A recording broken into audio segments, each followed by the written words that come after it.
Ah, summer. What a fantastic time. Just look at the sky and... What's that? Oh, you gotta be... In that final month of school where it feels like summer. But we're still in school and nobody wants to do anything. It's in these final months that Miss G gives us our last project. All about circuits. I'm thinking it's gonna be something small and simple. Maybe a classic potato battery, a little wire board. Miss Kusukuma, what are we doing? Build an entire house and wire it. What? Matter of fact, make it 2 stories tall.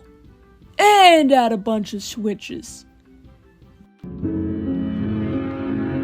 The challenge was to create one parallel circuit with 3 bulbs and a switch controlling each one personally, and one series circuit with 2 bulbs. The house had to be 2 stories tall, had to have a theme, and you could only use one 9-volt battery.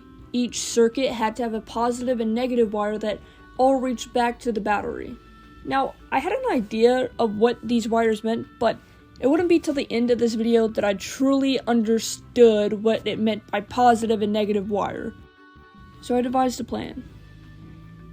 We'd have 3 floors. Floor 1 being the training room and garage.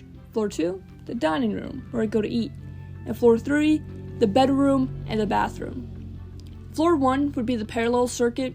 Floor 2 would also have a parallel circuit. And floor 3 would be our series circuit. Since the house had to have a theme, my nerdy heart decided to go with X-Men.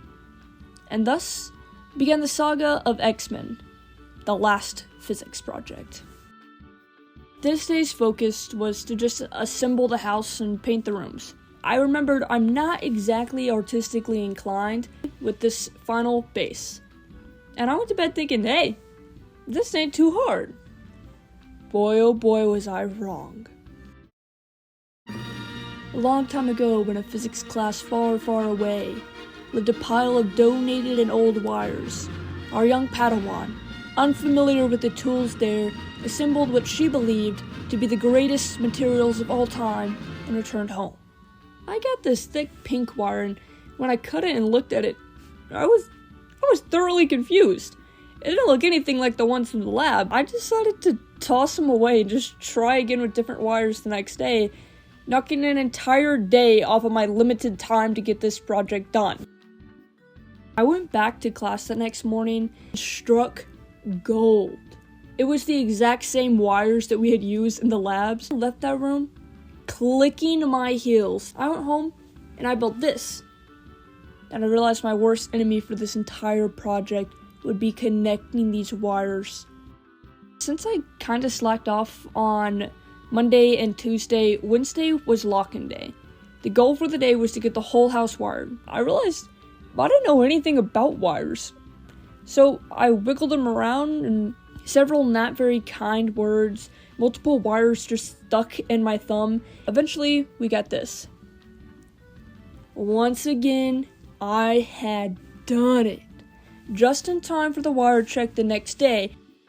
It wouldn't be a Lexi Morris physics project if I didn't have some kind of horrible hijinks happen. Thursday, I hop on my bus, getting happy as can be. My bus driver, who decided she was something of a jester, decided that today was the day to make the middle schoolers in the back of the bus have a good little chuckle. So she speeds up to 100 miles per hour and hits this massive pothole, launching my house and all the wires onto the floor, effectively damaging them.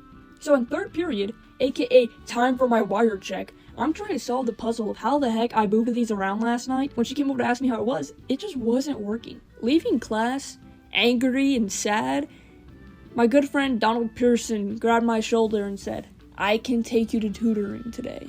In tutoring, I sat with Sydney, who helped me fix my wires, and it turned out that it was short-circuiting in multiple spots, and that's why it had broken.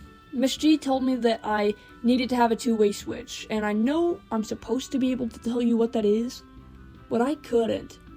And I just decided I'm not doing that, and I was done with wiring. So I went home and started decorating it, and it was all fun and games, and I whipped out my Lego set to decorate my Lego house, and I opened it, and I found my rubber band car from the start of the year. And here it took me all back. Physics and philosophy, aka PP time. See, physics was kind of like a circuit, and for a long time it just wasn't working. I hated physics. I never attempted my notebook, and I didn't try or care about any of my homework or projects. And about time after the catapult project, I realized what my problem was. My wires were backwards. I had viewed everything so negatively with no good reason. If I had been positive, maybe my time in physics wouldn't have been so hard. Maybe I would have had a better time. See, physics taught me a lot of things. That hot glue and tape can solve half of the world's problems. That I really hate math. But most importantly, it taught me that when I approach things negatively and I don't care about what I'm doing, I'm doomed to fail. I learned that life happens when you take charge. Pun heavily intended.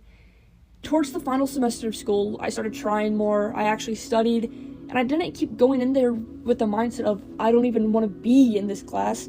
I started enjoying it more. So the lesson? Approach everything positively, because if you start off negative, you'll never light up. Just like circuits. So I added a token of my lesson to the house. The wheel of my rubber band car, my first project. That in all honesty was one of the saddest things to have ever touched the planet. Onto my house. A project that, despite horrible wiring, was something I loved and had worked hard for. Learning from my past mistake, I had my mom take me to school that day. And I kid you not, I was clutching onto my house like it was my firstborn baby. Everything worked, and it was fully decorated, minus a door, and so I got 47 out of 60 possible points. Something that I was happy with. Frolic happily through the dandelion fields. Goodbye, physics. Thank goodness I'm done.